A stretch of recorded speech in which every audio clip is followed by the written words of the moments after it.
It's another edition of KFC Radio on the Barstool Sports Network. We are into week 6 of quarantine here. And as more and more personal stories and personal tales of quarantine comes out, I think we've seen the good, the bad, and the ugly of coronavirus lockdown. And I think that what some might view as a good thing, I think would be our absolute nightmare of a quarantine. And it's the blog that you wrote earlier today with this entire island of hippies in Panama stuck at the psy-trance festival. Just that combination of words makes me want to puke. Dude, I watched the video. I'm trying to find a place to sit. I watched the documentary about it. It is like it's like a college quad from hell. Like, even in college, at least the hippies are still kind of hot, right? Where it's like, you still have your youth, your body. You have I don't know, fucking they're not always clumped together. You have access to showers. This is like it's a college quad, except it takes out even the very few good parts of a college quad. They don't even have frisbees here. It was just there looked like there was one scene where they were all fucking marching around some fire pit and everyone was like gaunt. It looked like if Auschwitz was in the Caribbean. Like, it looked like Yo, coming in hot. I mean, look, it's just the body types. We have body types of people who haven't been eating and just I don't know.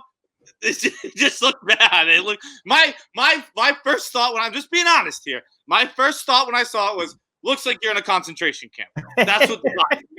But that's also, to be fair, that might not be Corona Island quarantine related. That just is kind of the standard hippie body type. Yeah, that's just how they work, because they're all like vegans, or they eat sunlight or whatever the fucking new craze is. But this definitely feels to me more like a real life Fire Fest, where, like, not that Fire Fest wasn't real, but it was like they were trapped there for a little bit, and it was more about like how the festival was a scam. This is just like you're stuck on an island or Panama, whatever, and there. I mean, what's stopping them? There's just like no flights out. There's no travel out. The Panamanian government is involved. Like, the military is on site now, and they're like keeping them there. It looks awful. But the funny, like, the concert's still trying to go on.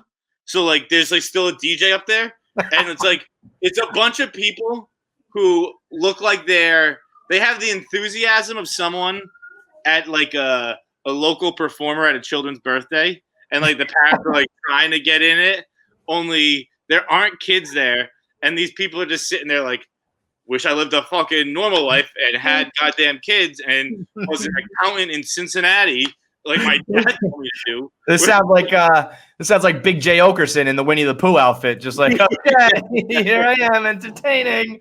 Dude, one of the guys was like, when it first started, we were worried about we're gonna have cleaning products and food.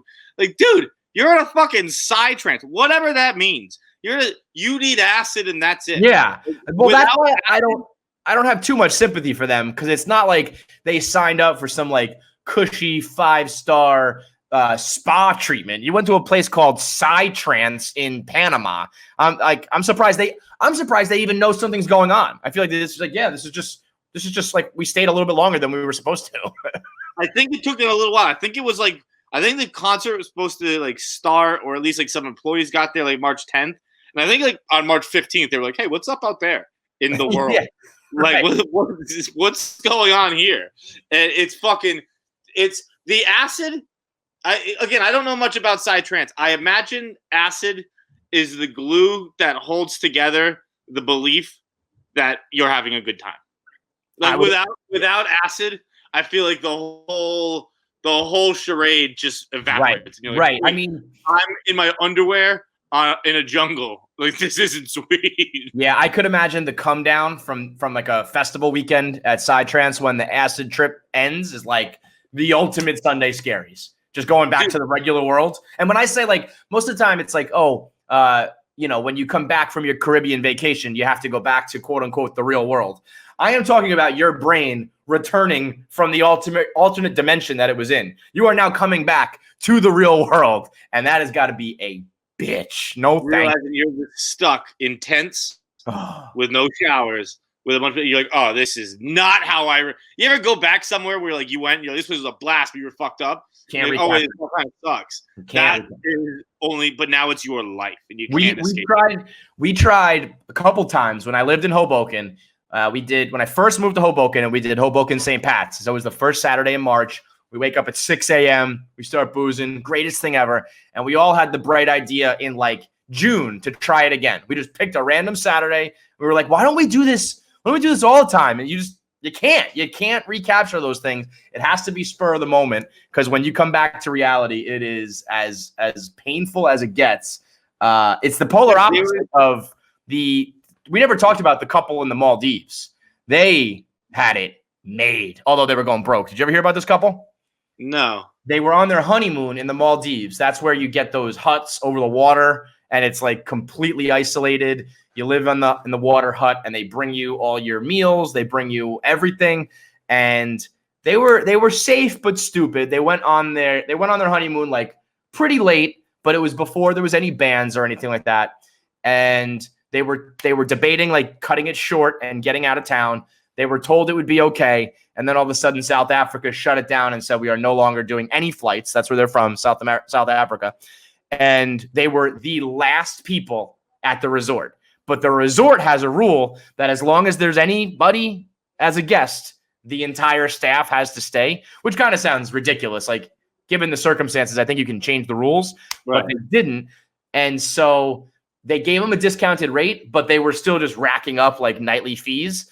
And they were like, we're going to go broke doing this, but we don't have a choice right now. So we're just making the best of it. And they had the entire staff, the chefs, the party people, like they were refilling their drinks, playing music, cooking them meals. And the staff said that they all wanted like stuff to do, because otherwise they were just standing around. So they were happy to do it.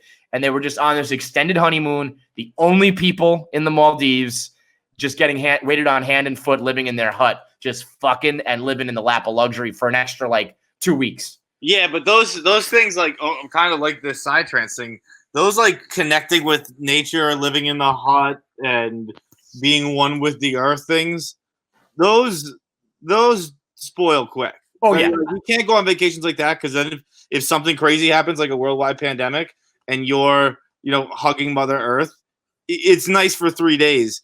Pretty quickly you realize this is just a needy bitch, and I don't want to be around her anymore. Although I would say that literally the safest place on earth to be in a pandemic is the isolated islands of the Maldives. Like, I don't think anybody in the Maldives had it, because it's so secluded. That whole hut thing, to me, it looks awesome, and I think I would love it for like one night. Like, right. when you're those huts that literally the stilts are in the water, and you're probably laying down at night, and you can like hear the water lapping up against the wood, and it's like peaceful and quiet. Awesome. Amazing. Incredible like way to disconnect. Yeah, and you're on your honeymoon, you fuck your wife, and you just soak in whatever.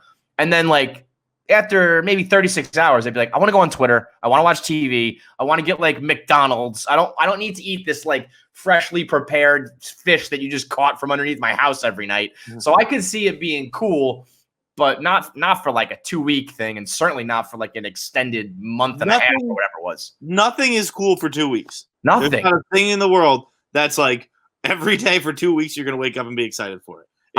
Spontaneity is what you need. That's the variety, all that stuff. If you're just like, oh, it's the same fucking day. Doesn't matter if you're in paradise. It's the same fucking thing. I'd rather just be on a couch. We did Italy and Greece for my honeymoon, and 2 weeks. And we that broke it up. So it was like first week Italy, second week Greece, and like we bounced around a little bit. So there was always like something new. But by the end of it, I was like, and I was going back to like my shitty life, but I was like, I want to get home. I need to be back in my apartment where I have bad water pressure, where the radiator doesn't work, where all that shit, because I just can't be in fake life away from everything for that long. It just doesn't work. The Cutler Cavallari family was doing that in the Bahamas where they were claiming they were like stuck, and the whole world was like, I think you're just soaking in an extra vacation. And I feel like it would only be logical to guess that something hit the fan there. But RIP to one of the greatest celebrity couples ever. Really, this one cuts deep. This was one of those love is dead moments for me. It was one of those, but also like it's one of those things you go back and you're like hindsight's 2020. It's like, oh, all those times Jay was incredibly disinterested and we thought it was hilarious. I know.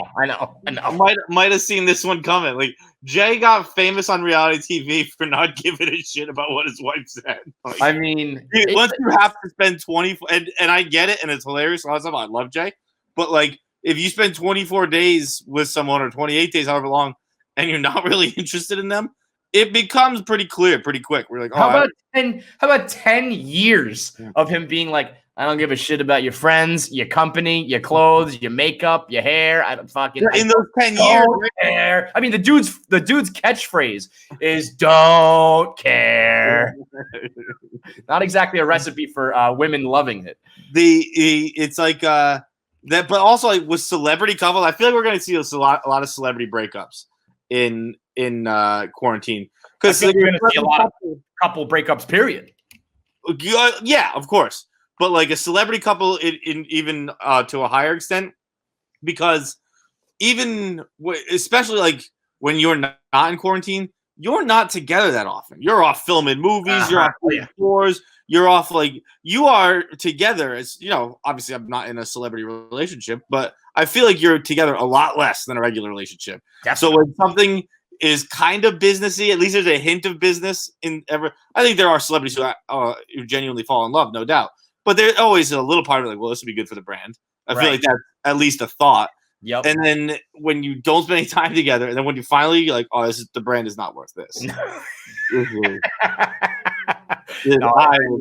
I'll go be an accountant in Cincinnati with that guy from the psy-trance festival. That's why when people think of, when they say like love is dead or whatever, like I just jokingly did, you got to realize you cannot compare your relationship to a celebrity relationship in any way, shape, or form, because it is just not even remotely close to real life. And I think that they tried to. I think both ways. I think that like Jay Cutler was probably sitting around being like, "Oh my God, this is what it's like for you guys. Like every day, you're with your wife all the time. Right. Like I'm coming out of retirement because of quarantine. I'm gonna put the pads back on, put my life at risk again just to get away because this is crazy town." RIP to Cutler is a KFC Radio and Barstool legend who he's like the reason why we loved him is probably the reason why his significant other would not. It's a shame and a shock to learn that relationships where you mail your wife the engagement ring are batting zero. They clarified that story where it was like she picked it out and all that, but it's still hilarious. Like I just mailed it. You were in Europe. I just mailed you the wedding ring or the engagement ring. If you want to make sure that you keep your relationship happy, keep your significant other happy, you got to go to 1-800-Flowers. We also obviously got Mother's Day coming up, so make sure you take care of your mama. It's the ultimate investment to make your mom has made the ultimate investment in you. So it's time that you make a nice investment back to her and go to 1-800-Flowers.com. You can get 30 assorted tulips for 20% off the original price. Now I like that move. Everybody usually thinks roses, and especially when you're talking about, your relationship, but this is your mother when Mother's Day is coming up. So a little something extra, a little something different. Got to make sure you get her the tulips. 1-800-Flowers is committed to getting fresh flowers delivered to you on time. And right now, given the circumstances in the world, they're making sure they do contactless deliveries. So everything is safe and making sure to keep your mom or your significant other happy on Mother's Day. So you can get it for mom, your wife who might be a mom, your sister who popped the kid out, your grandma, your aunt, anyone who has given the gift of life deserves to be treated extra special coming up on Mother's Day. So go get 30 assorted tulips for $39.99. Order before Friday, and you'll make sure that you get your delivery on time because of the limited delivery windows. You got to lock it in early. So go to 1-800-Flowers.com, click the radio icon at the top, enter the code KFC, and get 30 tulips for $39.99. Hurry up. Offer ends Friday. That's 1-800-Flowers.com. Click the radio icon and enter the code KFC. I've been crushing some TV. I'm kind of getting back into the TV mode. We were saying last week how we actually haven't been doing all the things that we kind of expected to do during quarantine. And I finally got back on the TV horse in the form of a show that I think is very interesting. So we're going to do a little throwback Barstool DVR here to talk about a couple TV shows that neither of us have watched, actually, but I think are fascinating in the world of TV. I'm finally diving in to Better Call Saul. And when I say diving in, I mean I'm taking the shortcut. I'm taking the easy way out, the Cliff Notes version. And I just watched a recap, 10 minutes, with the cast of Better Call Saul recapping the first 3 seasons. All I've seen on Twitter recently are people saying how great season 5 of Better Call Saul was, how it's better than Breaking Bad, how everybody who jumped ship is an idiot, and how everyone who kept up has been rewarded with a better Vince Gilligan show than Breaking Bad. And I just can't stand all that talk. And so I decided to dive in, but I'm not watching 3 seasons of what everybody seems to admit is mediocre television. I'm not doing it. I cannot waste 30 hours in front of the TV when there's plenty of shit to watch. Plenty of classics I could always dive into, new shit, funny reality stuff, just a million different things I could watch right now other than slow-ass Jimmy McGill and his dumb brother wrapped up in fucking tinfoil. But I find it to be a very fascinating, I heard everyone always say for like seasons of that, like in season 2, like this is the greatest character development ever. Like saying my life is the greatest character development. Well, it took 30 fucking years. This time, you want to watch it. If you have forever, then yes, you can do great character development. You're just watching someone. Like character development has to happen in a vacuum. It can't happen in real time. You need to great character development happens interestingly, but it happens in a manner that understands the aspect of fucking time and sitting down and watching a television. For reality, yes, yeah. I mean, think about if you watch a movie, a one-time 2-hour movie, you can have great character development. Right. There are people who are like, oh man, the beginning of that movie and the end of that movie, the character developed so much, and that was one sitting. So you don't need to have it be, actual real-time years of development. But I just, it's fascinating because it's like, I don't deny that maybe we'll find out. I'm gonna get there soon enough. And it sounds like season 5 is Gus Fring and coming, meeting Walter White and bringing it like back to the modern day Breaking Bad. I'm sure that's awesome. But like, what's like the line between acceptable amounts of like put up with it? Because there's a reason why it felt like 90% of people fell off on Breaking Bad. And maybe that's exaggerating because it sounds like there's also a lot of people talking now on Twitter that they stuck with it. But even the people who like it will tell me, yeah, the first like 3 seasons are not that good. White Sox Dave was he sounds like a diehard fan. He was like, you don't need to watch the first 3 seasons. It can't be that good, right? Like where is the acceptable amount of like tolerate because people throw out the buzzwords. It's a slow burn. Right. It's character development. It's it's like it's not immediate satisfaction. You need to be patient. I get all that, and I've watched plenty of shows that do that. But there's a reason why me, you, and a ton of other people who really, really like television gave up on Better Call Saul like years ago. Something happened, right? Yeah, I still lived in Boston when I gave up on it. So that right. I mean, that's a long time ago. And I know the Chuck McGill allergic to electricity. People tell me that ended up being so much different than it really was, and that he ended up being a good character. I'm like, fine, that may be true, but episode after episode of this dude afraid of light bulbs just was not doing it for me. So, I think, and people also say to me, I thought, how could you be a Vince Gilligan fan and not like Better Call Saul? I'm not one of these people that just blanketly likes everything that someone does. I loved Breaking Bad. that show that he did on CBS after Breaking Bad ended. That show sucked. What was Remember that one? No. Yeah, exactly. It was like a it was 2 words. It was, a cop show that like just was not good at all. And I remember Battle Creek. Do you remember that at all? No recollection whatsoever. Right. I mean, it was like right after Breaking Bad ended. When you still like Vince Gilligan, people for some reason say Breaking Bad was a slow burn. That is completely false. That's one of the worst narratives that have like happened out of television. People are like, oh, when does Breaking Bad get exciting? Like in episode 2, they're killing people. Yeah, I never felt that chaos. It starts off with fucking the gun and the my name is Walter White. This is not an admission of guilt. Yada yada yada. Mm-hmm. I don't know if it's episode 1 or 2 where they end up killing all those guys with the poison gas, but like pretty quickly, was it 8 Ball? What was his name? I mean, yeah, there was 8 Ball and Tuco. I mean, I don't remember who was who, but there was 8 Ball who they had to put in the basement. But like they kill his guys, like episode 1 or 2, and then try and like dissolve the body, and that is not a slow burn. That very quickly. When Jesse gets like covered in the body because it falls through the fucking bathtub. Right. And I mean, I don't know. Maybe that's just me. I remember watching Breaking Bad in real time. I never once was like, oh, I got to stick it out through this. And yeah, people who ask me like, when does Breaking Bad get good? If it's a show that I think was amazing and you're saying that to me, it's just not for you. Don't watch it. I'm not going to be offended. People who take it personally, like, why don't you like this show? If you're bored by this, then somebody said to me recently, I think they were like, when does Always Sunny get funny?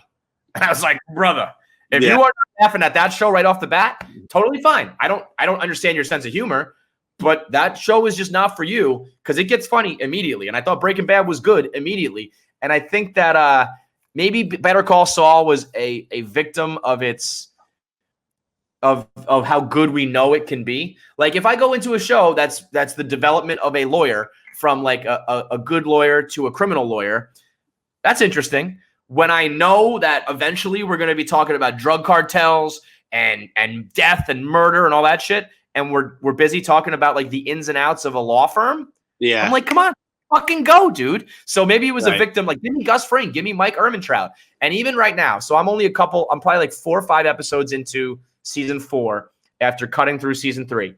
And I've been told that the other non-Breaking Bad characters will get better.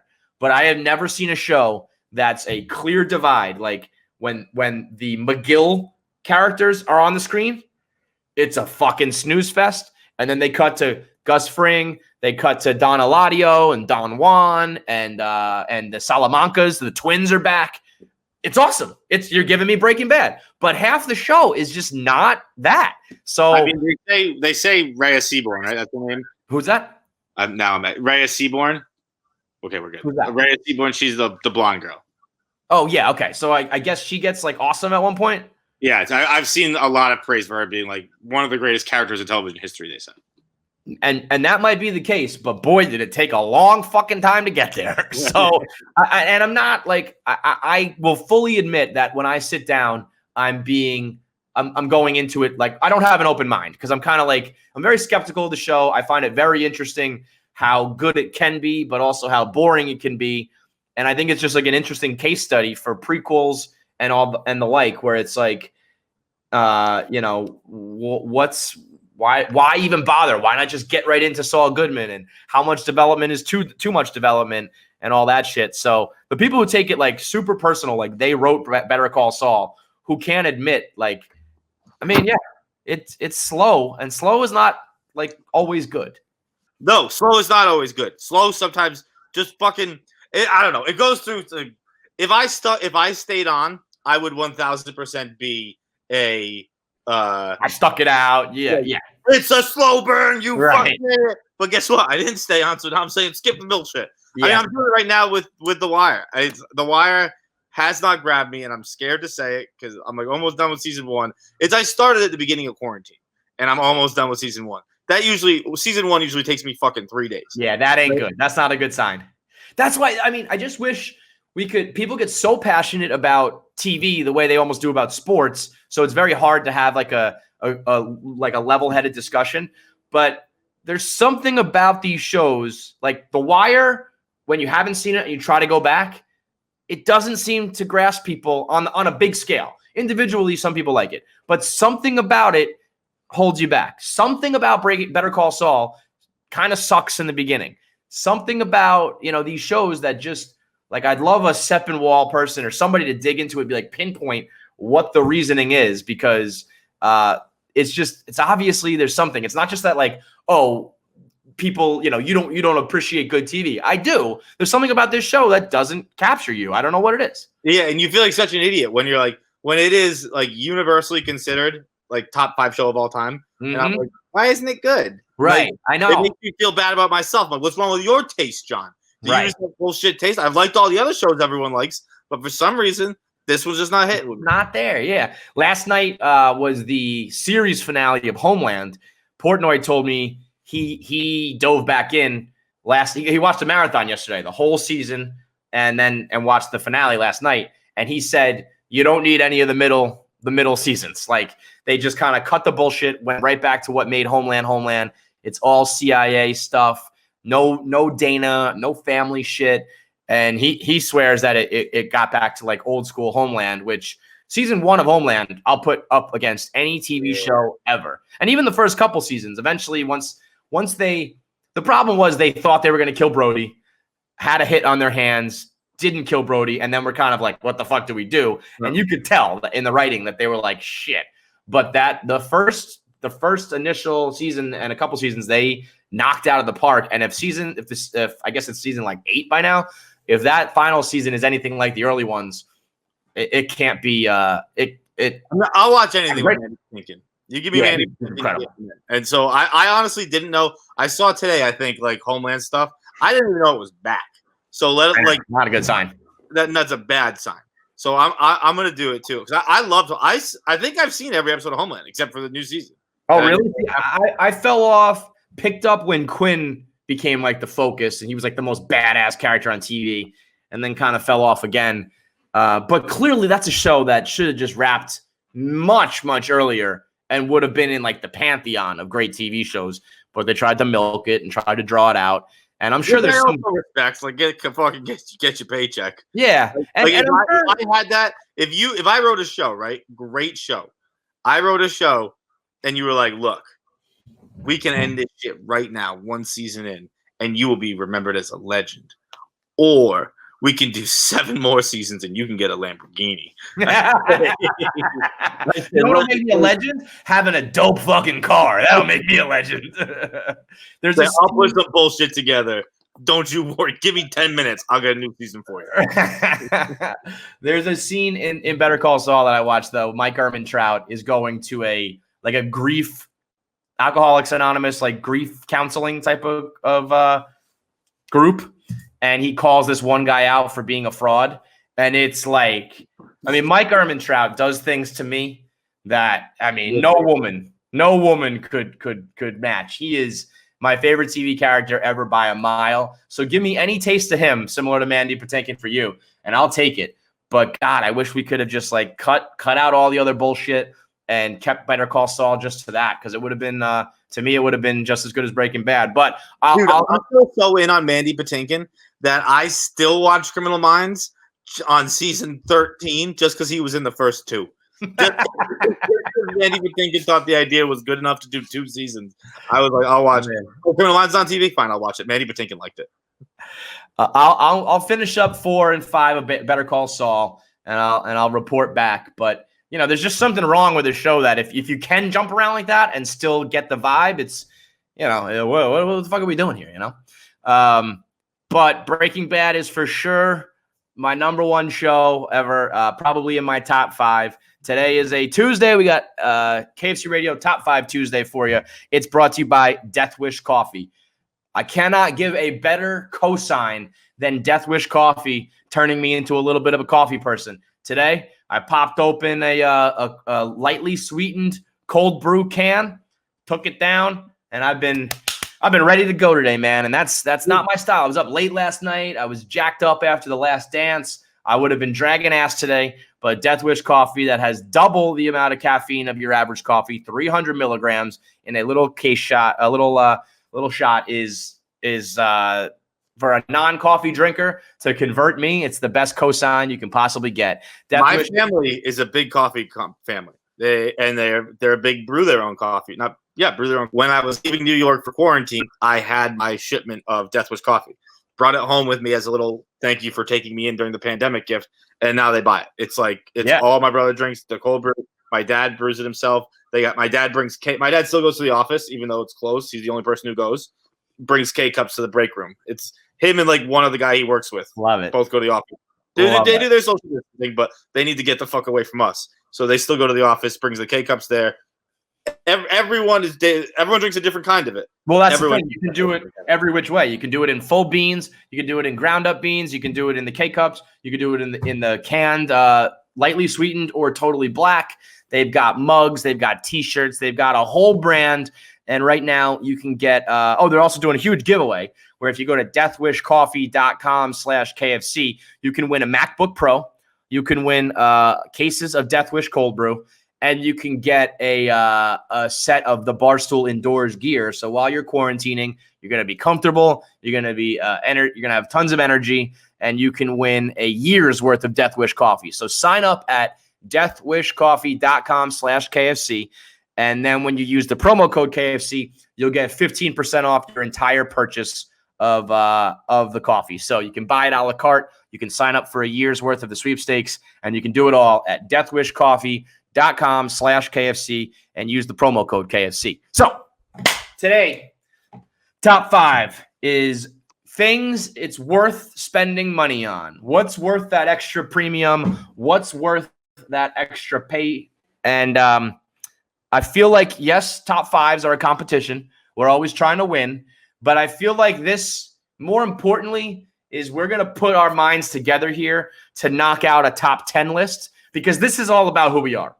This is KFC Radio. This is me and you in a nutshell. We ain't broke boys. We ain't going to be poors, and we're willing to pay extra for nice things and for good service, and we're not going to be cheap about it. And so I feel like there's a ton of shit here that there's a lot that you're going to steal. There's a lot that I'm going to steal. I'm going to be upset that you have it. You're going to be upset that I have it. But together, we're going to put together a list that's going to shame a lot of the broke boys out there, because there's a lot of good things in this world you should pay for.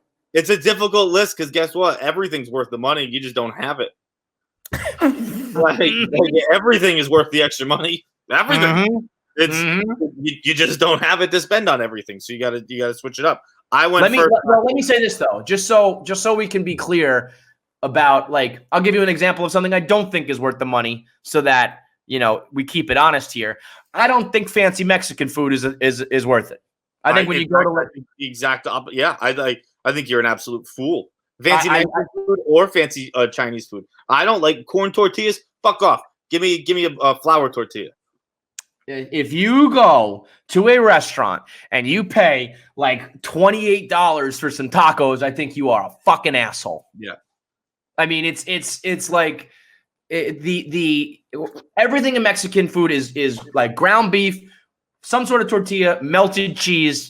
I can make that. You can make that. Taco Bell can make that. I don't need to pay top dollar for that shit. Get the fuck out of here. And Chinese food, same thing. I know it's monkey meat from the alleyway. I know I'm eating rats, but it tastes just as good. And to me, that's something where the extra return per dollar spent, not even close to worth spending big bucks. Who has the first pick today? You do. I believe I went first last time.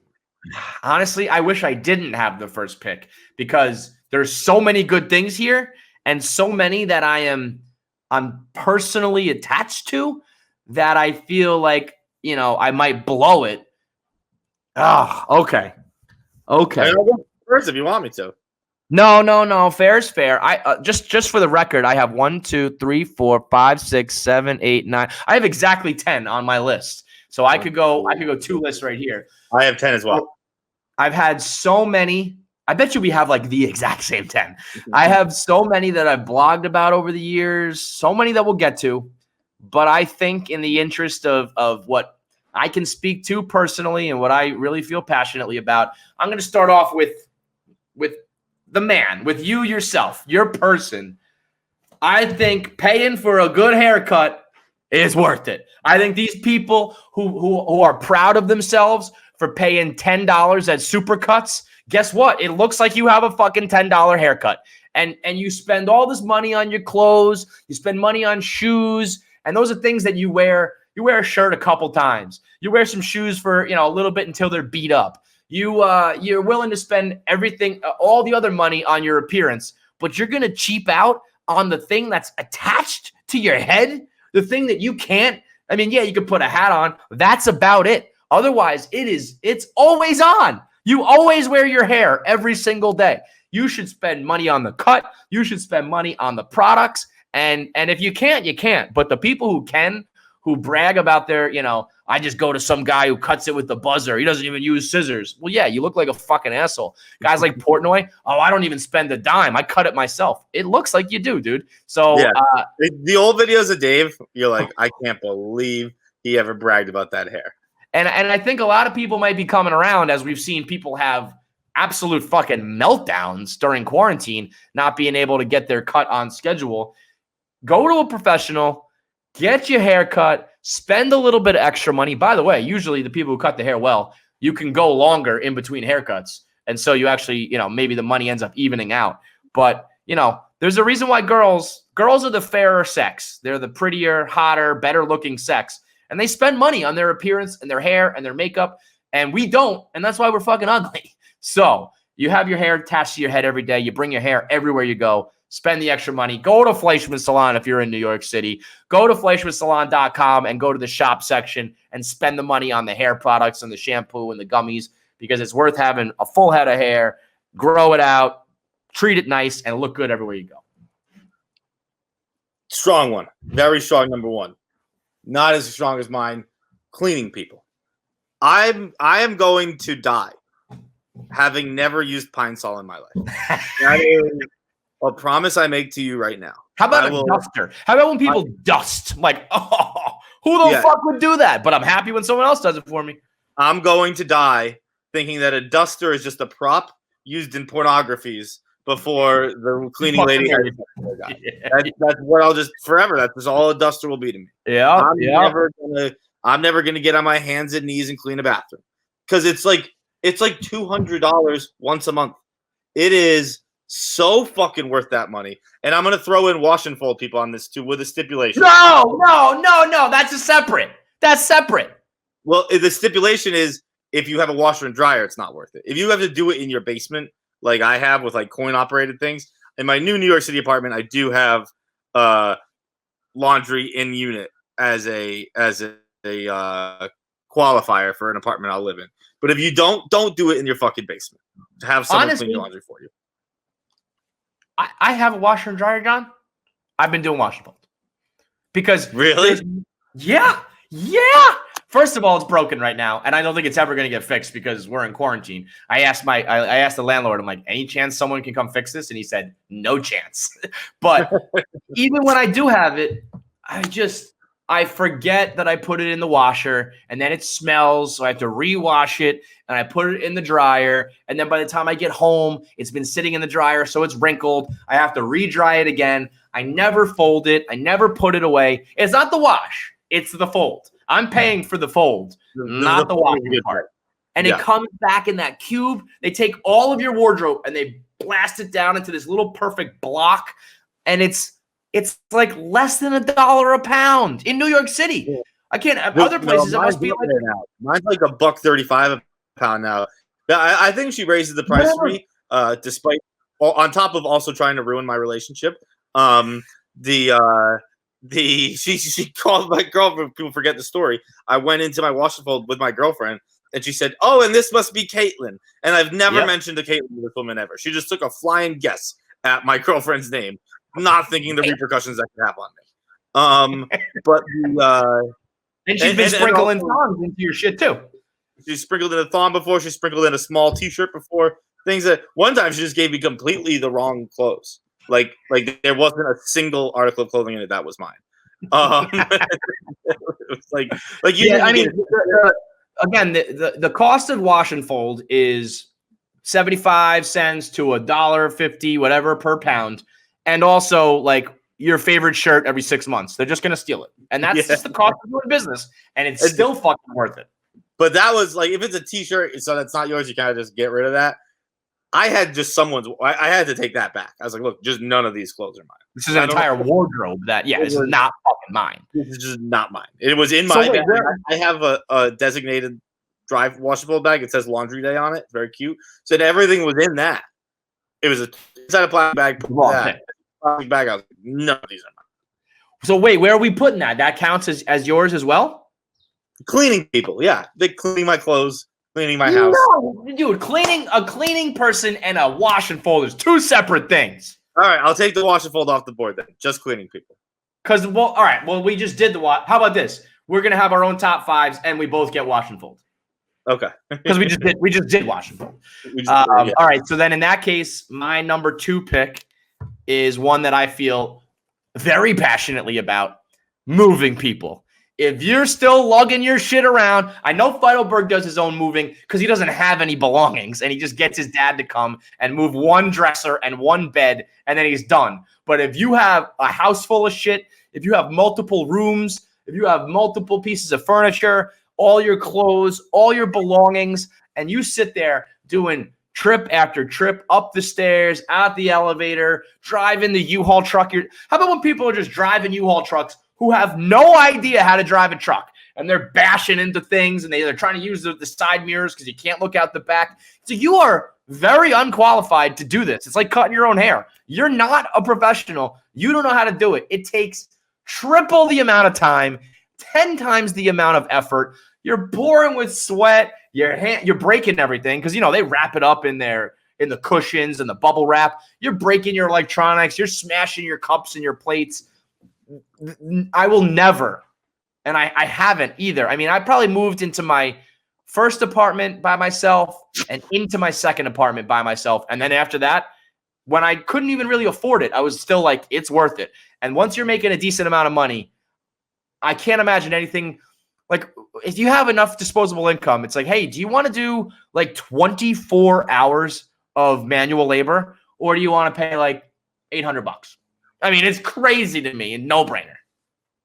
I completely agree with you, but I've never done it, so I can't. It would be disingenuous to put on my list. I've literally never used movers in my entire life. One day you'll have enough shit. You'll accumulate enough, because I also feel like you just throw stuff out. It's like, wow, I could bring this with me, or I could throw it in the garbage. Like, I think when I move again, I don't think I'm going to use movers. I don't think it's going to, like, I'm not going to move anything. Like, the couch in our apartment, I don't own. The TV, I don't own. The chair, I don't own. The coffee table, I don't own. My bed, I'm going to get a new bed anyway, so I'm going to throw it away. I might walk out of my current apartment with a backpack. But whoever you move in with, will you move her shit yourself, or will you pay for movers to bring it? Movers. Yeah. Or you're moving into like a new place and you get the bed delivered and the furniture, you're just buying it fresh. But either way, someone is bringing your belongings into your new apartment. Except my own belongings will come on my back. That's all I have. Because you literally just have a stick and bindle. You just show up like Johnny fucking Appleseed with a pot on your head and a stick full of shit. I'm like an FBI agent with a go bag. It's just that's all my stuff. Yeah. It's not a go bag. It's just my life in the bag. You're number 3 pick, right? Number 2 pick. My number 2 pick, white strips. Ooh, that was not on my list. Okay. White strips do an amazing job. That's true. In a short period of time and don't cost. It's one of the few beauty products that like you can just point to the before picture and the after picture. Mm-hmm. Like, this is how different I look. Mm-hmm. It is a no-brainer if you have. I actually haven't white stripped in a little while. I'm due for a white stripping, but it's you got some white teeth. Your teeth match your eyes. The white part of your eyes. Mine do? Yeah. I'm a big white stripper. Like I said, it's been a while. There was a time where I just white stripped every day. Do they fix it? I feel like it used to hurt because it just ate away the top layer of your teeth, right? But then they figured out a way to like make that better. There's definitely, I get the enamel sensitive ones. Right. I remember doing that once and being like, oh, like the wind would blow and I'd be like, oh my God, my teeth. But yeah, I mean, that's one that, you could spend I actually can't do it because I have veneers and it doesn't do anything for veneers. But it's, you could be spending thousands on dental work, or you could just get these fucking strips. That's almost it's like a reverse. It's actually not. How expensive are they? Can't be that expensive. $50, I think. Yeah. So it's like you could either go to the dentist and get this crazy work done, or just spend it and do it at home and get the same results. So it's actually like a cost-effective spend the money.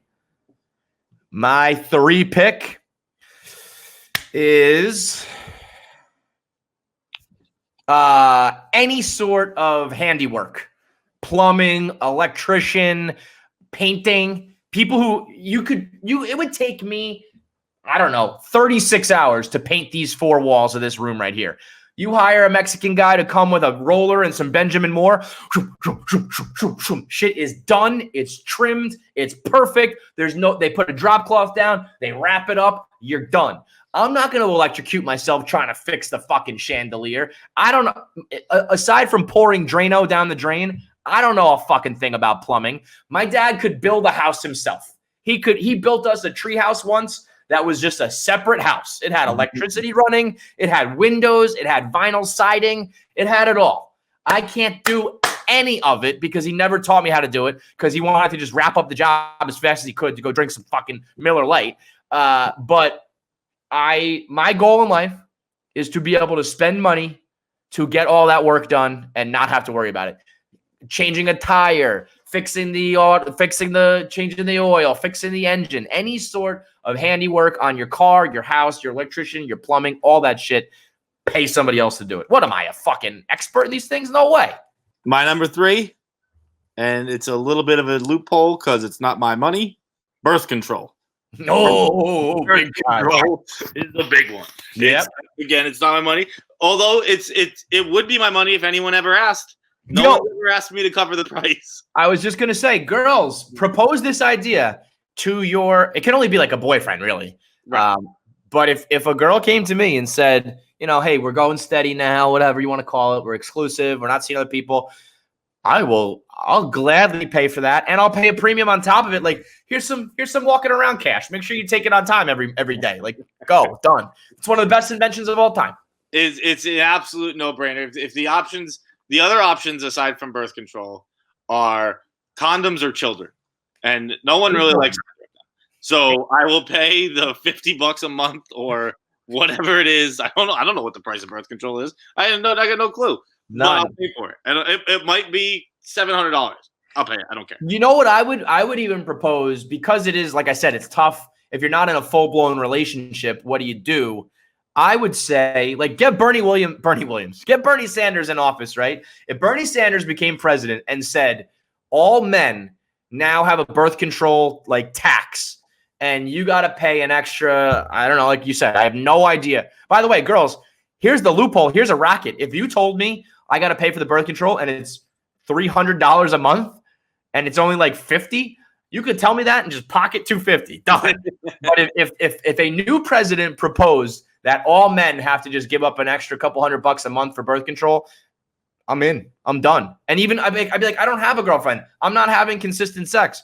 But when I am, it's taken care of. Done. That is, I think that one day we'll look back and realize that, like, the reason why women are crazy and their bodies are all fucked up is because we've been giving it to them every fucking day for like 30 years. But there was a meme the other day that said like, oh my God, my pussy's so wet. And then like my dick inside the condom. And it was this guy just staring out the window. Like, what the fuck? Condoms are worse than kids, I swear.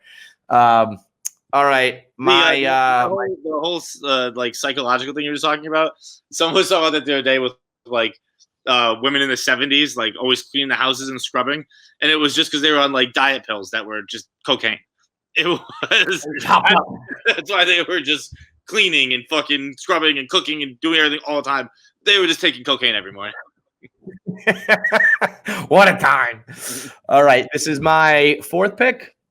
See, now we're getting down to like, I don't want to leave certain things off my list. I don't even, this is such a no-brainer to me. that I don't even know if it's like if other people it would qualify for other people. Paying for direct flights. Are there people who are like still being like, I'm going to save a few bucks and bounce around from like this layover and that layover? Is that prevalent enough to even make this a pick? I don't think so. I don't think it is anymore. I think there was a time. I think we're pretty steadily in the direct flight time. Okay. So scrap that. But if there's anybody else out there who is still paying like, oh, well, I'll just stay in like Topeka, Kansas for 2 hours before I get to fucking LA. Get the fuck out of here. I will then go with, and it's very, very apropos right now, toilet paper. Anybody who's out here trying to save like 16 cents to get the one ply and you're just wiping your ass with like your fingertips because it rips through, or you got the sandpaper all up on your ass crack. I mean, anything that's like a matter of single digit dollars or cents in some case that you're saving money on, get me the 2-ply, 3-ply, 8-ply. I want to be wiping my ass with like a t-shirt when it's all said and done. And anybody who's skimming on that, you know, like grandma out here with a coupon being like, well, I can get the Scott 1-ply for, you know, $3.99 instead of the double for $4.69. Get the fuck out of here. Treat your asshole like you treat the rest of your body and spend a little money on it. This is my number 4. Yep. Yes. My number 4, and I don't think you're going to agree with me on this one. Take it to the game. I don't think it needs to be a good seat. I actually think good seats are probably overrated. But just being in the building, and obviously we're coming from different sides of this, where I've seen 3 historic games. Yours would probably be the bullshit. So let me change that. A ticket to a big game, to a winning game. Yeah. So almost all of my greatest nights of my life started either being like, yo, should we get a ticket? Or started at the game that we already had tickets to. All of like the stories you get out of those nights and the emotions you have from those evenings are absolutely priceless. Absolutely priceless. I mean, yeah, when I think of like the games I've gone to, the one that sticks out the most in my mind was 2008. The Mets get eliminated on the last day of the year to have a second collapse after the 2007 one. And then it was also the Shea Stadium's last day. So they still went through with like the ceremony and had Mike Piazza and Tom Seaver out there, like unveiling like the new City Field by pulling like a cord so that the curtain dropped and all this shit. I'm like, this is the worst fucking experience of my life. And I remember thinking like, I could watch this at home with my mom and my brother and like in my superstitious spot, or I can go to the game. And I went to the game and that was my fucking reward. So yeah, totally disagree with you on this one. They're very different. But if anyone's been to like what you do after is always fucking crazy. The pregame before is always fun. There's never been, I don't think I've been to a big game where I was like, this wasn't worth it. The atmosphere is fucking crazy. It's you're talking about an era that's unprecedented. That's why no one else can relate. Nobody else except Boston can relate. It's not just Pat's games where like, you know, Pat's game, me and Hank, the Super Bowl in Houston, me and Hank bought our own tickets to. And that was, we went to the party after, we saw fucking Mr. 305, Wheezy, fucking Sean Thornton came up and put us both in a headlock, and we're like, Sean, what are you doing here? You play for the Florida Panthers. There was like, you're there's like, I could go on forever about it, but like starting when me and my brother went to game 2 of the World Series. Since then, I've been lucky enough to go to a lot of big games. Not one of them was I like, wish I didn't buy that ticket. All right, my last pick here. I got a few things left, which means, unfortunately, something's going to get left off. But I feel very passionately about this one. It's similar to like your hair because you're going to use it every goddamn day, and it's very time appropriate because of my man Drake buying a $395,000 mattress. But spend some money on a good bed, spend some money on a nice set of sheets, a good down comforter, a weighted blanket, gravity blanket, a nice set of pillows. You're going to be in your bed every single goddamn night. Feidelberg can go sleep on a wooden floor. Let him be Jason Bourne.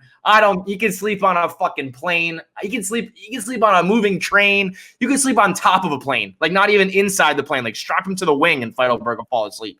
Me, I want a nice comfy bed that's hard to get out of in the morning, that you love to crawl into at night. Give me the new bamboo sheets that keep you nice and cool. Give me the moisture wicking, cool, sensitive pillows.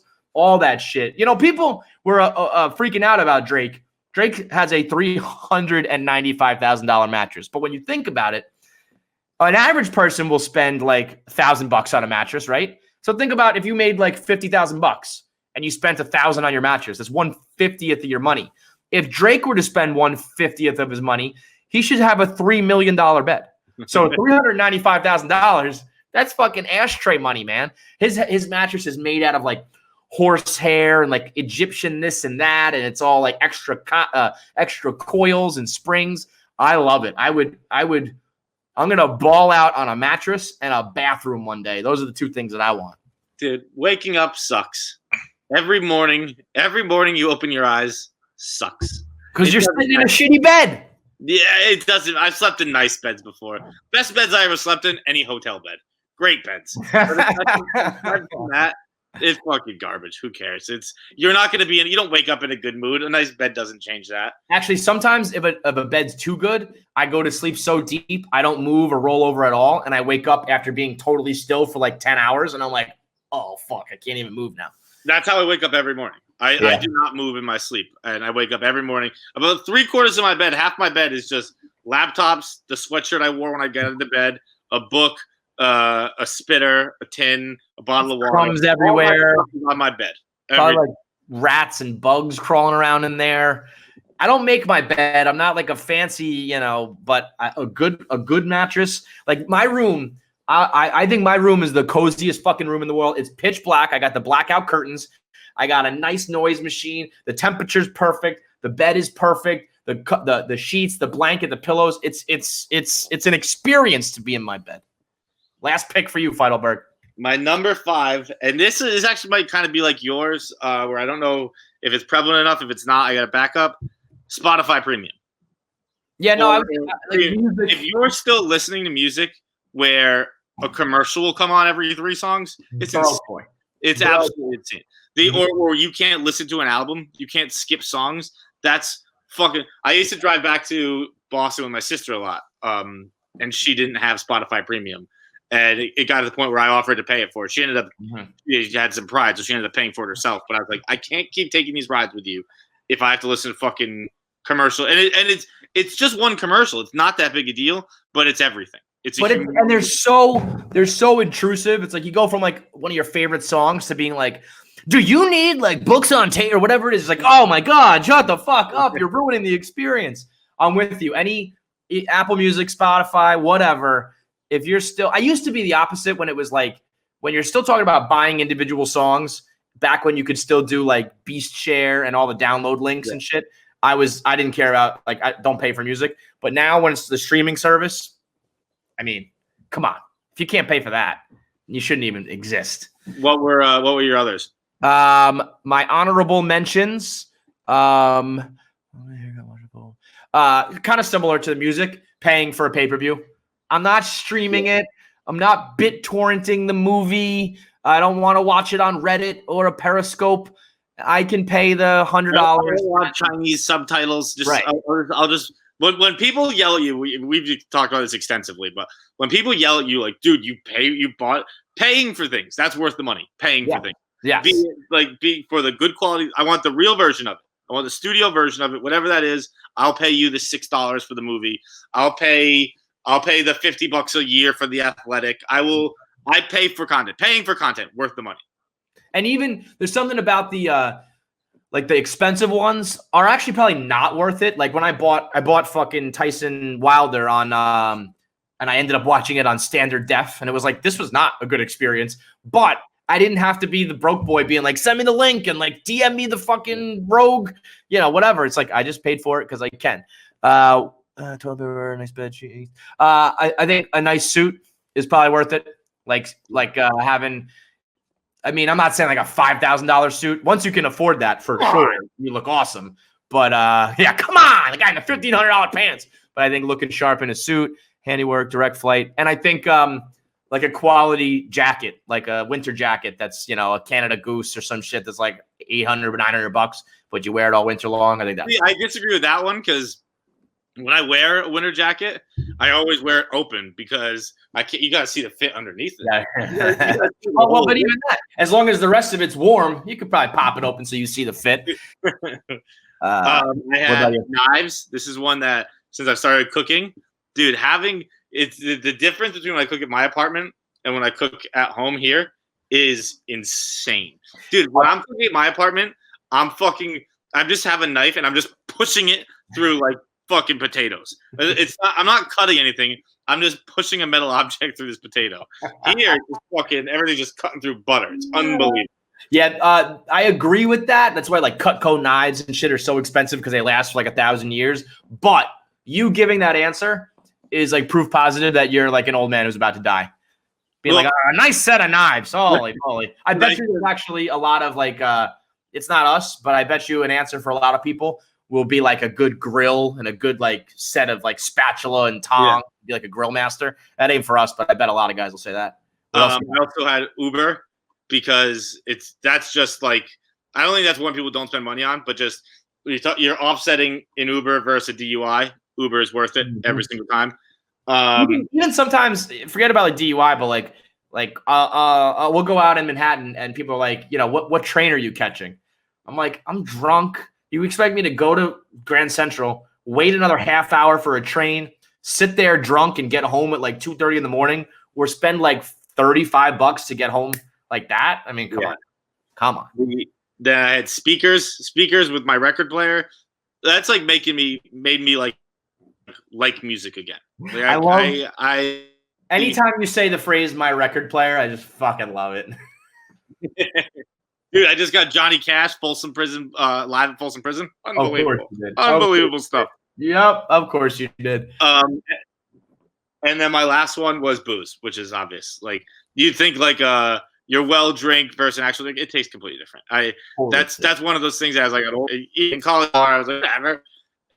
We were drinking wine the other night. Like it wasn't an exceptional bottle of wine, but like a $50 bottle of wine, worth it. It's like the $10 versus $50. It's very noticeable. Yep, no hangover, goes down smoother. I'm totally on board with you. Either way, that's the top like 10 to 15 things that I think is like that's the definitive list of how not to be a cheap fuck and how to enjoy life a little bit. Right there, brought to you by KFC Radio. We're gonna get into a brand new feature today. We talked about it last week. I'm happy to announce and I'm happy to add it to the KFC Radio repertoire. We are talking about KFC Radio callbacks. For years, we said we're going to start calling our listeners back, and we did it for the first time ever using last week's voicemail about the girl who timed herself to see how quickly she could get off her booty call before she got back home. And so today's KFC Radio callback is brought to you by Kendra Scott. Mother's Day is right around the corner.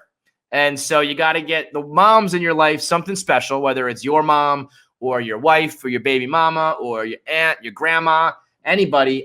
Here's what it looks like. They got the Kendra Scott.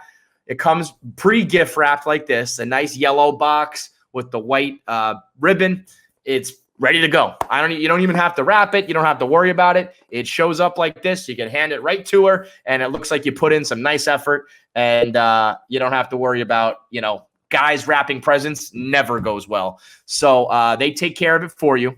They also have a perfect array of jewelry to choose from. So you could be younger and you don't have too much cash to operate with. You can find stuff for $50. You could be, a little bit more well off. You can find things $75. All the options under $100, still high quality. And if you've got money to burn and you want to go all out for someone special this Mother's Day, they have plenty of high-end, fancy, fine jewelry. All of it's quality stuff, but a whole price array for you to choose from. And we've been working with them for a while. They've been working with chicks in the office as well. They have a ton of really nice jewelry, bracelets, earrings, pendants, necklaces, everything that you're looking for. And right now they're donating 20% of the proceeds to Feeding America, which that's a very generous percentage right there. So they're helping people out. So while you pay back to the moms in your life, they will help out America as well. Kendra I got a Kendra Scott necklace once. And the response was, "Oh my God, you know how to buy jewelry?" And it was very easy. And that compliment has stuck with me for years now. Big time. So it's a big one to get. If you get Kendra Scott, you're going to get it. Also, if you don't know what you're doing, Kendra Scott has a stylist that will help you pick out the perfect gift when you go to kendrascott.com and you use the promo code KFCGiveBack, because we're giving back to America and you're giving back to the moms, and the Kendra Scott stylist will help give back to you. It's kendrascott.com, promo code KFCGiveBack. It's valid until May 8th, so get it in now. That's KFCGiveBack at kendrascott.com. Let's do our first ever KFC Radio callback. All right, time for our first ever edition of KFC Radio callbacks. This is an idea we've had for a long time now, one that we've never really pulled the trigger on, but just like Friday Night Pints and social distancing, here in quarantine, we're trying to bring you the newest and best material and content. So we're going to finally pull the trigger and do a KFC Radio callback, meaning over the last 10 years, every time someone's called us and left a voicemail, we have their phone number, which honestly, we are probably sitting on a gold mine of data. Let's sell this fucking data. Right? Like, sorry, listeners, we're about to violate your privacy. Sell this to cold callers and sell it to big data and the government. And we have 18 to 55. We have thousands and thousands of people's phone numbers and all that shit. Yeah, who's Zuckerberg's plug? Who's Zuckerberg's data plug? Get me in touch with him. I'll sell this shit. We're the new plug, bro. It's going to be us. So this is our first ever callback. And nobody better to lead the charge than last week's phone call, where we had the girl who said that she set her Apple Watch timer to give herself a challenge to see how quickly she could get this guy off and get out of his apartment. We had some questions.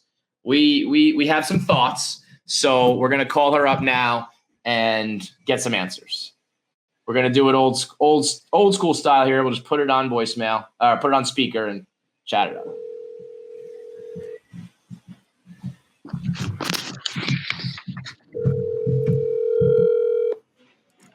Hello. Hello. Hello. How we doing? I'm good. How are you? We're good. You are the first ever KFC Radio callback, so you should be honored. You are a part of KFC Radio history. We've been talking about calling our listeners and our voicemail people back, and you are the very first one. All right. Are you honored? I am honored, man. You should be, but we are equally as honored because that was a Hall of Fame voicemail. Kevin, this is just a great move by you to get this number. On that one. I mean, we'll do a phone call on camera and we'll do it off camera as well. Listen, I got the wheels spinning here, but your voicemail was so legendary and led us to have quite a few questions. So we figured we got to hear it directly from your mouth. So First off, let me just ask you, what was your reaction when you heard us answer your voicemail, and what did you think of our takes and all that nonsense? I mean, as soon as I heard my voice, I was like, "Oh Jesus,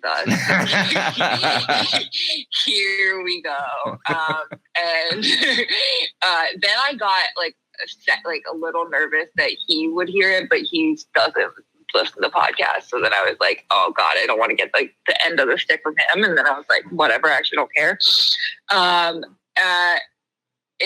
Your takes, I mean, that's fine. Fight, I don't think I agree. I don't think he knew. I don't think he was aware. Well, why do you think he said to you any parking meters? Parking meters. Yeah, but he didn't. He waited till. I mean, obviously, he waited till after the fact. And I guess you're not going to stop me. Slow down. Yeah, when there's a time someone's wrong. Let me just. I don't correct them with my penis in their mouth. Or that's a hard and fast rule. Let the girl with the penis in your mouth finish, and then we discuss the details. For those people who might not have listened, she set her Apple Watch to time herself when she ran into this guy's apartment, see how quickly she could get him off and get out. And he noticed that there was a timer on the watch. Her excuse was, "Oh, I just need to set the timer for my parking meter." And on the way out, he said, "By the way, there are no parking meters." I think that was a clear indication. Maybe he didn't know. Oh, obviously she's timing how long it takes for me to get off. He didn't like dig deeper. He, right. But he knew something was up. He knew, yeah, like obviously he knew something was up. But he didn't care enough to dig deeper. He was like, "Oh, like, do you want to hang out?" And I was like, "I gotta go." Like, okay, here, let me ask you a couple questions again. Same ones I asked before, but now I have you here to answer them. You did this during quarantine, yes? Yeah, look, I'm not proud. Well, right. No, but I'm not holding you over. I'm not raking you over the coals for that. Nobody cares. Whatever. You broke. Yeah, whatever. My point more is that if you're going to go and do it and break the rules or whatever, why not make a night out of it? Get your money's worth and hang out and talk and like get some social interaction, no? I know. And like, I thought about that too, but he was someone I knew, obviously, I mean, like friends with, and like before quarantine, like he would always hit me up, and like I know he's like definitely been in like all my friends' DMs, and it's like not something that like I want to, like I'm not real, like I'm attracted to him obviously, and like I enjoy giving head, so I was just like whatever. I guess that was my second question, but I think you kind of answered it. No interest in you getting anything personally out of it. You're down to just give the head and that's it. Yeah, and I told him that like before. I was like, look, like I don't really want to have sex with you, to be honest. Like I just like not. I don't know. Quarantine hasn't like had me in like a sex mood, but I just like giving head, and it's like great for. I mean, like it still turns me on and gets my job done when I want to. So hang on one second. When you walked in there, was it like out of a movie? Like were you kind of like showing up in like the fucking trench coat with nothing under it and like pushing him in the chest, being like, "It's time for business"? How did the transition happen? I like went in there. I had like my fucking mask on because like he lives in like one of those apartment buildings that has like a front door, like a doorman. So I like had my mask on and I'm like, oh my God, I hope they don't say anything to me. And then like went up into it. Like it's my first time in his house ever. He was like room 230. I was like, okay, great. Like boom, walked in 230, went to his bedroom, did it, left. But and like, it was. How does it happen? Or you just like sit down and want to suck your dick? Like how does someone just walk into a humble abode and just immediately have a penis in their mouth? I need a little wine and dining, like a hello help. You know, well, I mean, I definitely had a glass of wine before I went over. So you pre-gamed this event? Oh, I pre-gamed. Yeah, I pre-gamed everything. Yeah, well, I've had an interaction where.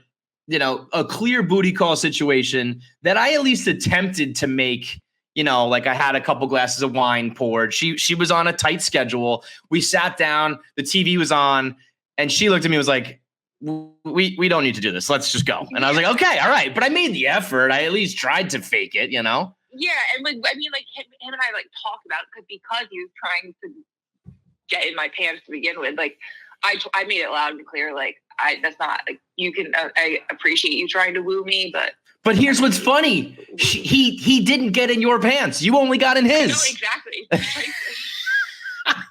Well, I mean, whatever. As long as you got off because you like doing it. He obviously got off in under 9 minutes, so he's happy. Do you think there was any feeling like I was joking, but only kind of half joking, that if that happened to me, I might feel a little bit used? I know you did say that, and then that kind of made me feel a little bad because like I didn't want. I mean, but like not really bad. Don't worry. Are you really being used? No. I mean, you're quite literally the opposite. But exactly. But I would be like, God damn, you just treated me like a piece of meat, girl. Yeah, but it's like it's also just nice. It's like now it's a funny story. I'm like on a podcast and talking about it. I feel like that might. Change it, but you left them with a nice story. That's really the important thing here. Like anything that happens in your life, you're like, God, that's gonna be great to tell at the bar, and that's a great story to tell at the bar. Yep. I wonder if he said to his friends like, Dude, she said it was for the parking meter, but I don't have parking meters. Do you think that she was timing how long it took me to come? What do you think was going on there? He's probably a little bit puzzled himself. Probably, but that's okay. He'll survive. You're goddamn right. What would you say? Obviously, this is, I believe, the first time you've ever actually recorded. What would you say your record is? Oh, man. I don't know. That was pretty quick. And I went in there. You have to know that, like, I parked my car and then started it. So, like, I went. Yeah, so you're doing elevator. You're doing car to car. Hang on. You took an elevator to the second floor? It's the details. All right, like now is not the time. I hate people who take elevators one floor. What are the people who use me like a piece of meat? If you're only changing one floor, you take the stairs. I had to beat the time, okay? Yeah, I mean, honestly, you probably could have gone faster if you run up the stairs. You could have been out of breath. Like, all right, let's go. I just ran up the steps. So you went car door to car door. 8 minutes. 39. So, I don't know. I have that. So play-by-play video on my Snap. What would you? Oh, you were snapping it the whole time too? Oh, I mean, like I was like pre in the car. I was like, I mean, that's how I was contacting my friends. I'm like, all right, about to go in yada yada's house. Over under 10 minutes, and that's when we got. So how long would you say the actual act went down? I would say probably 5 to 6 minutes. I mean, sometimes I think, if I'm just. I definitely had quicker, like, but like in no means was I trying to make it that quick. Right. And I think it was more of I don't know. Now, I don't know if you heard Feidelberg's take, but he guarantees that not only would it be less than or longer than 8 minutes, that you might not even finish the job, period. I'll Babe Ruth this. Fucking no problem. I've heard that before, and I have proved all of those wrong. So that's all I'll say about that. Okay, well, in that case, let me also say then, there is no way you could do this to me. No chance. I love competition, and I love proving people wrong, so. In that case, I will call you back again a little bit later, okay? Sounds great. All right. Well, thank you for being the first ever callback. Yes, I appreciate it. I think people are going to love to hear the extended director's cut edition here. So thanks so much, and thanks for listening and calling in. For sure, guys. Have a good one. Thanks. Going to sell your phone number. I'm going to sell that phone number. Fucking OnlyFans. See you later. All right, time to get into our new voicemails now. I think that went just about as well as possible. The details that I was not aware of. I mean, her going car door to car door in 8 minutes takes this from impressive to immortal. Dude, I couldn't go car door to front door in 8 minutes. I get like interested in something on the street. I'd be looking at my phone in the elevator, and I'd fucking just go past it. I have to come back down. It takes, if I'm going into a new apartment I've never been to, 10 minutes minimum getting in there. Minimum, just to get there. And that's why, as impressive as our caller is, I got to give some credit to the subject as well. It would take me 8 minutes to even get my dick sucked. I mean, even to get to the first part. I mean, he was ready to rock. He must have had his Roman handy, because that is quite the feat by him. And I don't know. She's still convinced that he didn't know. Maybe he didn't like full blown think this girl's chronicling it on her Snapchat. She's talking to her girlfriends about it. Maybe he wasn't even thinking like, how quickly did I bust my nut?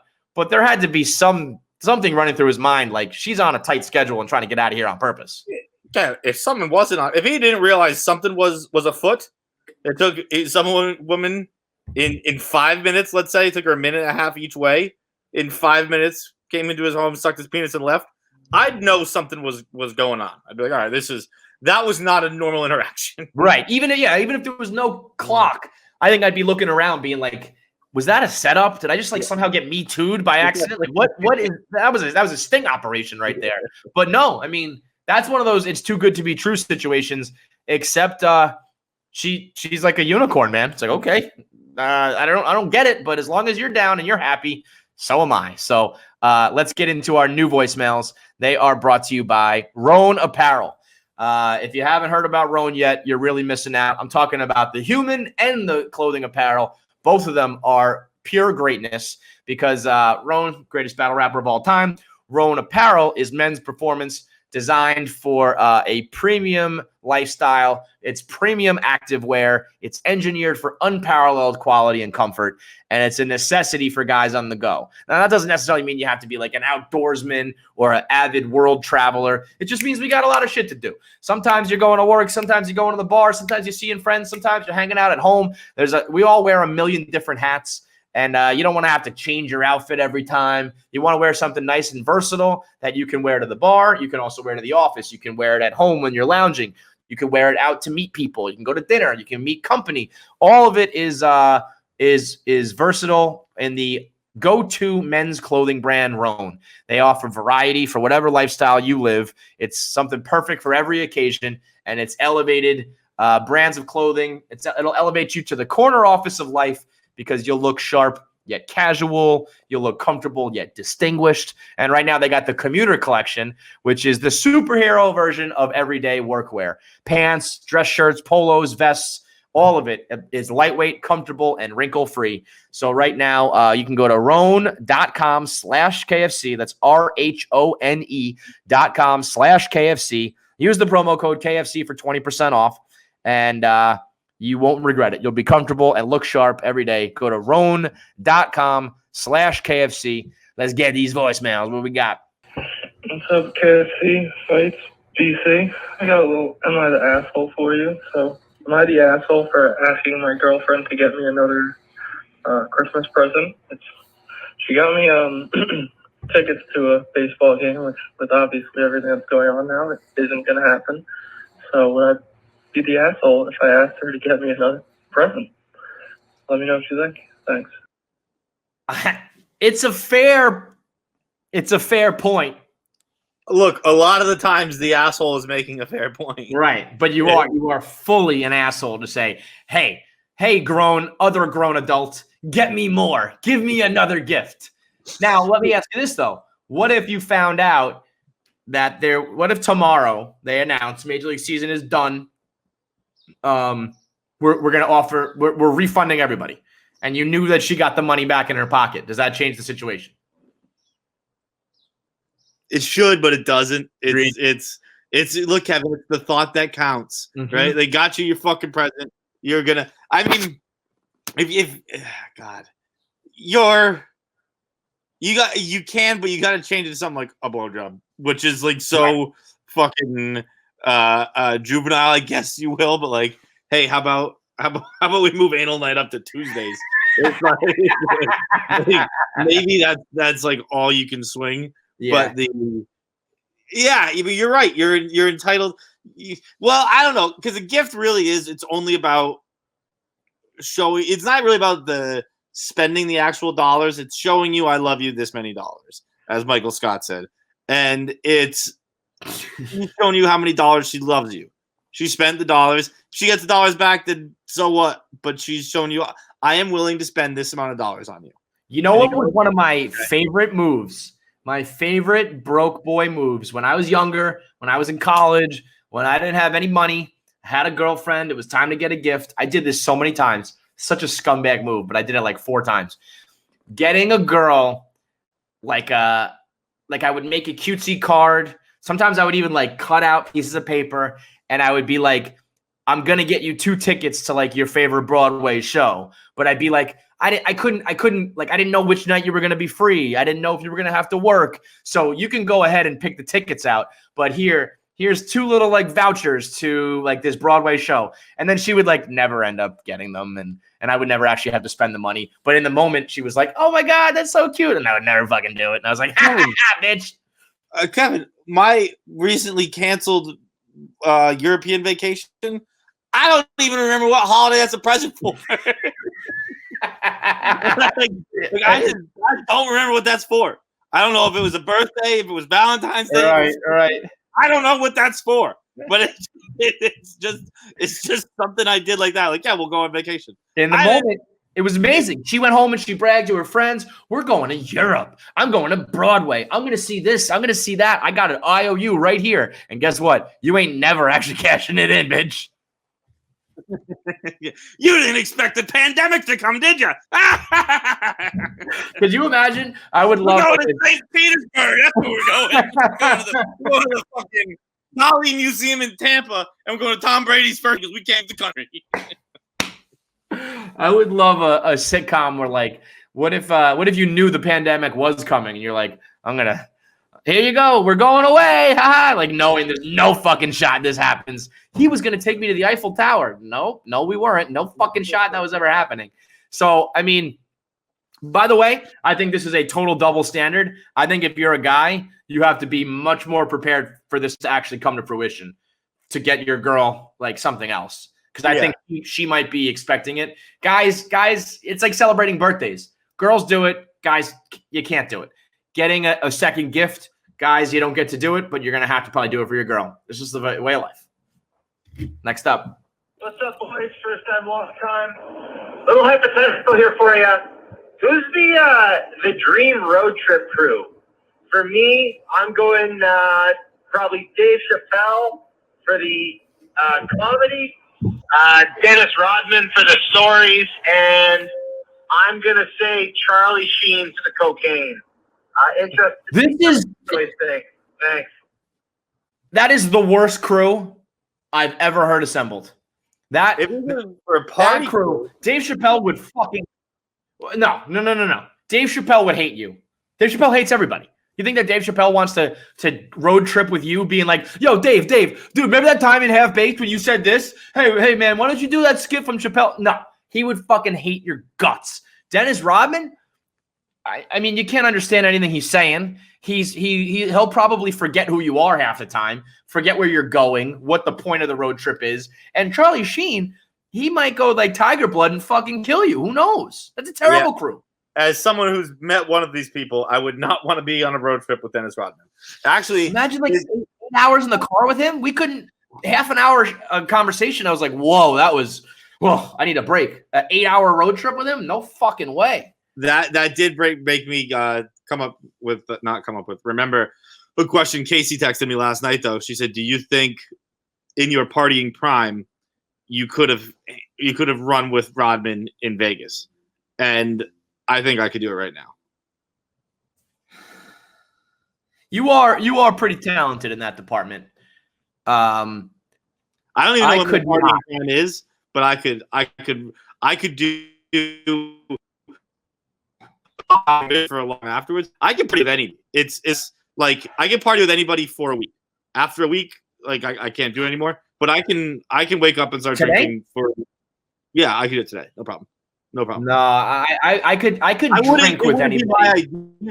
It wouldn't be my idea. It wouldn't be like, yo, let's fucking run for a week. But if you're like, let's run for a week, I'd saddle up with you. I could drink with anybody. In my prime, like mid-20s, I could drink with anybody. I didn't do enough drugs to be able to say that I could like do like 72 hours straight, like benders up all night. I could drink for a night, go to sleep, wake up hungover, drink again. I can't do like the continuous like through every night. The drugs and all that shit, I would not be able to hang. But I could, for one night, like just drinks wise, doing shots and all that. In my prime, yes. Now, no fucking shot. But I don't even know if I would want. I mean, would you want to? I feel like Rodman goes hard, man. Hard. I would want to for the story. I'd want to come back and be like, dude, I just ran with Rodman for 4 days straight in Vegas. Do you remember in Miami for the Super Bowl this year, you were like I feel like I'm doing this for the story and it's awesome, but like I don't want to go out anymore. I don't want to do it tonight, but I have to. I feel like that would be like times 1,000 with Rodman. Yeah, but like you're getting a story. That's like it's not even an investment. Like when I was going out in Miami, it was an investment. It's like I didn't know if a story was going to happen. I might just end up at a strip club, and that's what happened. But like there was no great story at a strip club. But like Rodman, like, I know something. You're going to get it. Yeah. I mean, he was. By the way, Bill Simmons and Ryan Russillo saying that Dennis Rodman's not an interesting person. Fuck off, dude. I haven't heard the argument. Well, so I can't. I didn't listen to the podcast. It sounds like their point was that last night's documentary didn't tell us anything new, which A is a different argument. That if that's the case, you're not articulating that well on Twitter at all. But B, I disagree. Unless they already knew that Vegas story, the story of Carmen Electra needing to hide in the hotel room while Michael Jordan, who, by the way, MJ being like, I'll go get him. I'll go to Vegas. Don't worry. I'll do it, Phil. Don't worry.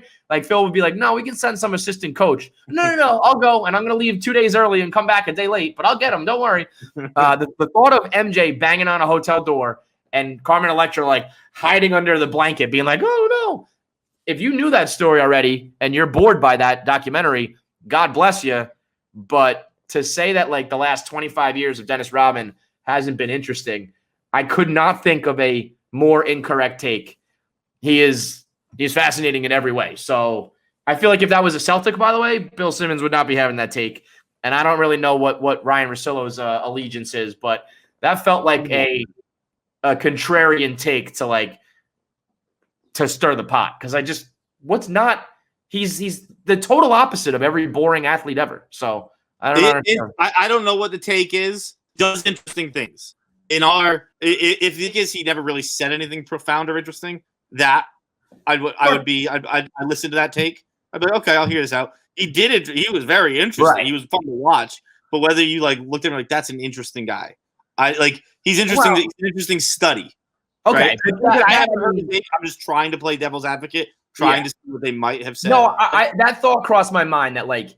When he talks, he actually says the opposite of, he's mumbling and kind of like, but we're really that's a semantics battle here. We're really splitting hairs if we're going to say that like, he's not an interesting person because he doesn't give great like sound bites.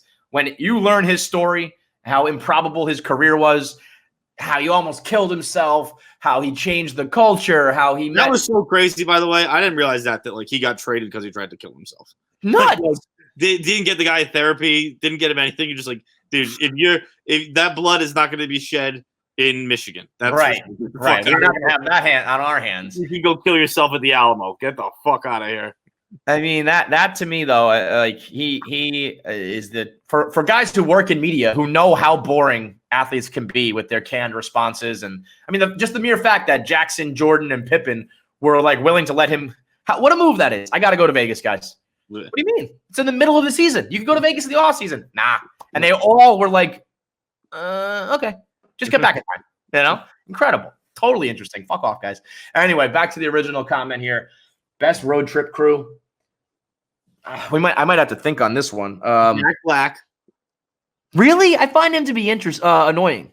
I think Jack Black kills me. I think Jack Black's very funny. Yeah. And that really wasn't the reasoning for it. I think Jack Black does a great fucking rest stop run. I bet Jack Black comes back to the car with some fucking serious snacks. Okay. I can see that. And then I'd have a Jack Black Trot Nixon. Trot Nixon packed fucking hammer lips. He's coming back to the car with logs, right? He's like, don't worry, guys. I got the tobacco. We're straight here. And then Steve Martin to play the banjo. I am going to politely, for like the first time ever, defer this. I'm not answering. There's no way I can even. How did you leave this voicemail? Was this you? How do you have Jack Black, Trot Nixon, and Steve Martin on deck like that? I don't know. Steve Martin is a fucking crazy interesting dude, and like he seems like someone who like. But by the way, you want him just playing the banjo in the car? That sounds terrible. Steve Banjo over. Have a lip, eat some of Jack Black snacks, and Steve Martin play the banjo. I imagine we're doing this road trip in Arizona in my head. But I've read Steve Martin's book, Born Standing Up, and he's just a fucking interesting dude. But there would be stories he would want to tell. He's a storyteller, right? And not like a comedian. Like he's a comedian, but then not like hey, do your act. Like just like I feel like he'd want to tell stories. Tell me about like Robbie Williams. Tell me about Dana Carvey and yeah. And he's got a lot of them, and I feel like he looks like a guy who likes to share them. And then the banjo will pull over on the side of the road. That's an incredibly specific and I guess accurate list. Trot Nixon is just an unbelievable pull. Unbelievable. But your point is right about having some storytellers in the mix, because that's the key to a good. Anytime I've ever done like a ski house or specifically ski houses, because we used to drive to like Vermont. When we would do like Jersey Shore or Hamptons, it's not that long of a trip.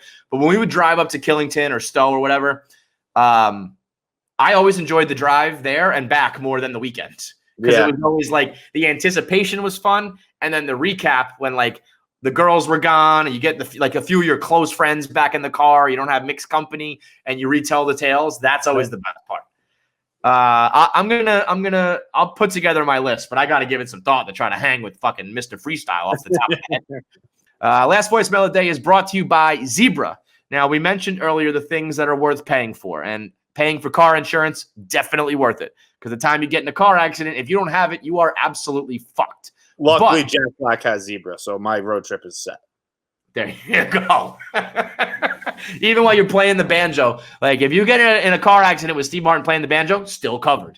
But is it worth paying the extra premium, an unnecessary premium, like Americans who have overpaid by $21 billion? No, it's not worth that. So go to thezebra.com. It's the nation's leading car insurance comparison site.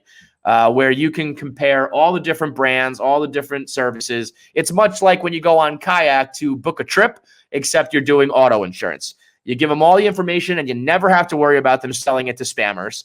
You won't get any unwanted calls or emails. You just answer a few questions, simple, fast form, and they will find you the best rates and coverage in your state completely for free.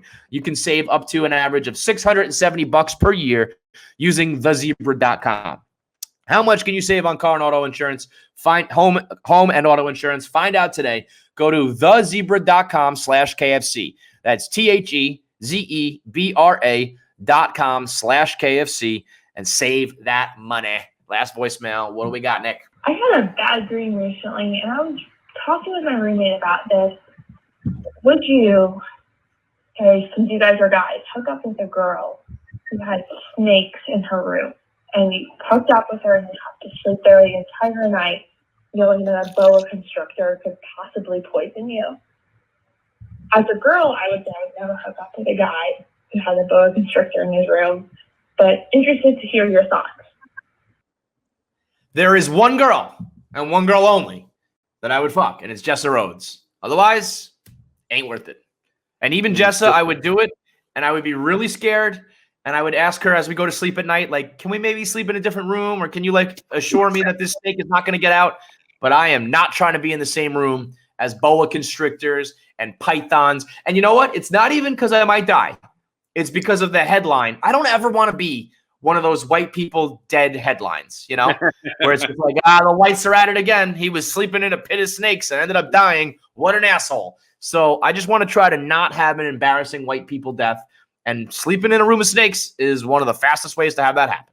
It's one of those things here where, like, sitting on this couch right now, nah, I wouldn't do it. I'm in a girl's bedroom and she's got snakes. Yeah. I'm gonna do it. It's like there's nothing that could be like. Her bed could be like a bed made of nails with, well, you know, like what they used to do, like in Guinness Book of World Records, you get like something broken onto your chest and you're on bed. Yeah, I'll fuck in a bed of nails. Whatever. It's like, look, it's not ideal, not my perfect situation here, but it's fucking. There's nothing. There's just nothing that once I'm pot committed. But if I'm in your room, that's how I learned you have snakes in your room. Well, that's not going to play an issue for me. It depends on if we've had sex, though, because if I've come, I'm not sleeping in a room of snakes. Oh no, that I am, because my fucking pass out. I feel guilty. Even if you want me to get the fuck out of there, be like I'm so into like stereotypical like women want comfort, so I'd like be like, well, she wants me to come. Okay, that's fair. That's fair actually, because the running out of the room is definitely tough. But I'll say this then.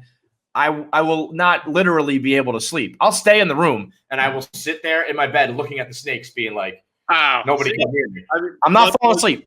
Much like the bed situation, I'll fucking pass out in a heartbeat. I'm not scared of snakes. Look, I don't want one in bed with me. I prefer you didn't own one or whatever. But like, I wouldn't like to see one in the wild. All these things. I'm not like, I love snakes, but I'm not scared of a snake in a cage either. It's fine. Quick side note. I watched the show Outer Banks. It's one of the worst shows that's ever been on Netflix, but everybody's watching it and loving it. And there's a scene where they're like, it's like Goonies. They're on like a treasure hunt. And there's a scene where they're in a cemetery and like a 10-foot python comes out of a mausoleum. And they all they jump back. And then they're just like, the snake goes away. And they're like, all right, let's keep going. And they like just go into the mausoleum where there was a 10-foot snake that just came out. It was the most unrealistic thing I've ever seen. I will fuck you. I will probably stay in that room, but I will not fall asleep. I will not be happy about it. And I will probably never see you again. I am not a snake guy. I'm not a spiders guy. Like Jessica Rose and Christian Mack are snake people. I'm a snake person. I like snake people.